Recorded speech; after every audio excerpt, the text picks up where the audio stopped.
I think that you should know someone well enough so that you know if you can negotiate with them, and so that you have started to formulate a vision of your joint future that you can both look forward to with enthusiasm and confidence.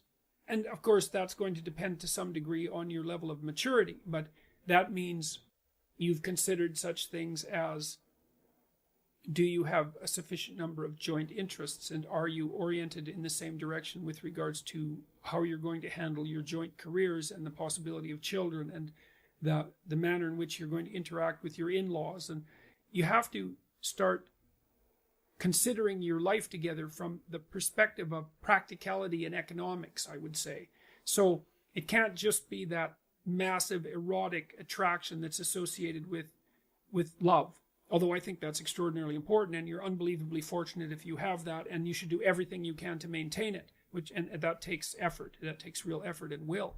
But you need to ally that with maturity and intelligence, and the maturity and intelligence is, okay, we're going to put our lives together.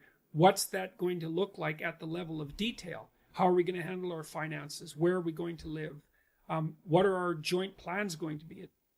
If you want to set up a household with someone, then there's a lot of things that you need to get straight, and you either do that by bringing your unconscious assumptions to bear on the situation and perhaps clashing where they don't match, or you sit down like a conscious and aware and articulate couple and start to negotiate what your joint responsibilities are going to be. And so that would be, well, who's responsible for the meals and when, and what are you going to eat, and who's going to get groceries, and who's going to pay the bills, and who's going to do which part of what household chores there are to do, and how is that going to be laid out fair. And so you should get to know the person that you're with well enough so that you can start discussing the real practical issues of life and determine whether or not you're capable of negotiating that. Unless you've really made a commitment to someone, like a lifetime commitment, and that's a serious commitment, one that you're not going to back out of. You're not going to take the relationship with the seriousness that's necessary to make it of the highest possible quality and sustainability across the course of your life. And it's really important that it is of that high quality and sustainability, because the relationship, especially when it starts to produce children, is a machine, let's say, a machine that you jointly operate that adds immensely to the quality of your life and the depth of your life. I mean, you have the rope and strand of your life, and your partner has the strands and the rope of his or her life, and then those are tied together to make a stronger rope. And then that unites you across time, and then you undertake massive adventures together, and some of that is the establishment of a household and the establishment of joint careers and the maintenance of each other's mental and physical health and the maintenance of a high quality sexual life and all of that. Very, very challenging to do all of that. And then the joint production and care of children, which, don't be thinking that you can't organize your life when you have children. The thing about modern people is that they're terrified of children.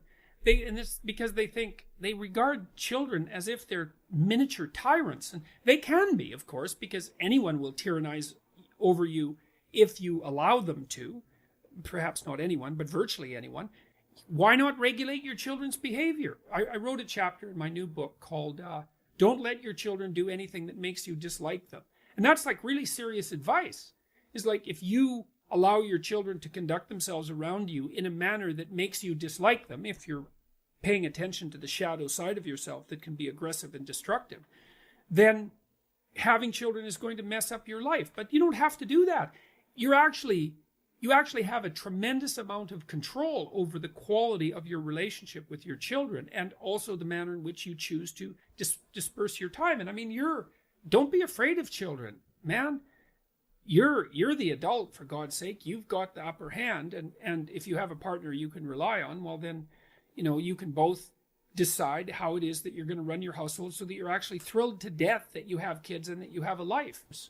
Well, so I have a good marriage, thank God for that, and that's partly due to the outstanding moral quality of my wife, who I'm also extraordinarily attracted to. We've built a life together, and we've had kids together, and we're happy with our kids, and we had plenty of struggle with our kids, because one of our children, my daughter, had serious health problems, which she seems to have managed to resolve, partly as a consequence of our own brilliance. But, you know, we've set ourselves up now so that our children are respectable and mature young adults, so thank God for that. And they've got partners who we both really like, and they're going to have children, and well, hooray, you know, that means that this next part of my life is going to be something that I can advance into with a fair bit of hope. The shackle together is more like it's such a, I may have even said that, but it's such a cynical way of looking at it. It's more like what you've produced is an unbreakable bond between two beings, and that makes both of them better in every way if it's a relationship that's based on trust and genuine communication. That's a very difficult thing to attain, because you have to be willing to tell the truth, and the truth is generally a horrible thing.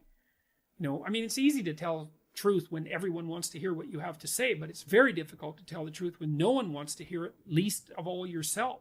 You're not coming clean about old lies, generally, if that will ruin lives. And I don't think you forgive yourself precisely and focus on living truthfully in the future. You focus on living truthfully in the future, and perhaps you don't forgive yourself exactly. That doesn't mean you pound yourself into the ground with guilt. But if you have done things in the past that were reprehensible and that would destroy lives if were brought to light, then you should, I think that generally speaking, you should do everything you can to limit the spread of damage as you attempt to move truthfully into the future. You should get to know someone long enough to know that you too can tell the truth with each other, communicate, and negotiate, because the most important part of a relationship is the fact that you can tell each other the truth and negotiate.